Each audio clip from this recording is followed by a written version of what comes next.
Nous sommes en plein centre-ville de Paris, dans le quartier du Marais. Sur cette application de Ofo, des dizaines de vélos en libre service sont géolocalisés et nous en retrouvons un juste ici à quelques mètres de nous.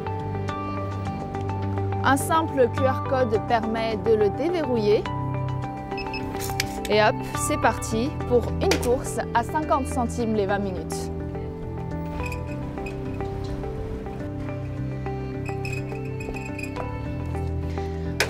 À l'arrivée, il ne reste qu'à le verrouiller n'importe où pour le remettre en service. Après, c'est un autre utilisateur qui s'en servira juste après moi. On peut le déposer un peu n'importe où et le récupérer n'importe où et du coup il y en a vraiment partout dans la ville quoi, donc je trouve ça plus pratique.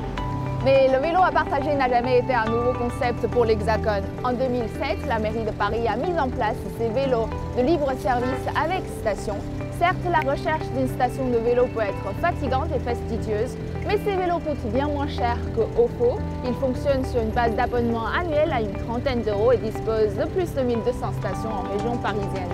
À partir du mois de mars, ils seront même remplacés à 30% par des Vélib électriques.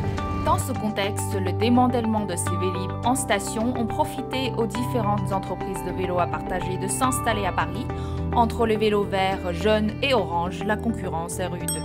Si le système reste toujours le même, chaque opérateur cherche à faire des distinctions. Par exemple, Ofo est le seul opérateur à proposer un vélo à plusieurs vitesses. Alors que OPEC compte sur un système de points, si vous carrez votre vélo sans engombrer l'espace public, vous gagnez des points et vous payez moins cher pour la prochaine course. Une mesure qui essaie d'apaiser ces esprits français très critiques. Je suis pas très fan des nouveaux vélos qui sont un peu partout dans Paris, pour la simple raison que les gens les mettent un peu n'importe où. Le fait que ce soit mis n'importe où, ça gêne le passage des voitures ou des piétons.